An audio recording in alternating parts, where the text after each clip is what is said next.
Hello, good morning. তো আজকে সকালবেলা গেছিলাম হসপিটালে। তো বাইরে ডাক্তার দেখিয়েছি, কিছু টেস্ট ছিল হসপিটালে করার। আমার সামনে দুখানা দাঁতে প্রচণ্ড পরিমাণে ব্যথা। তো তারপর বাড়িতে আসার পরেই গাড়িটা অনেকদিন থেকে বার করা হয়নি। আমরা তো ছিলাম না, আমরা দিল্লি, আগ্রা, মথুরা, বৃন্দাবন এগুলো আমরা ঘুরতে গেছিলাম। তো সেই অষ্টমীর দিন গাড়িটা স্টার্ট করা হয়েছে।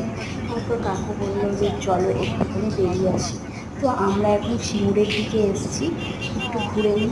ঘোরার পরে একটু চাটা খাবো, খেয়ে তারপরে আমরা বাড়ির দিকে রওনা দেব। তো আমি আমার যে 600 সাবস্ক্রাইবার রয়েছে, আমি তাদের জন্যই কিন্তু ভিডিও বানাই, কারণ তারা অপেক্ষা করে যে দিদি কখন ভিডিও দেবে।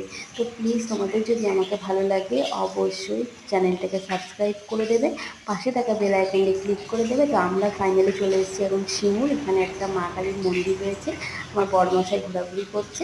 তো চলো ভিডিওটা এখানে এন্ড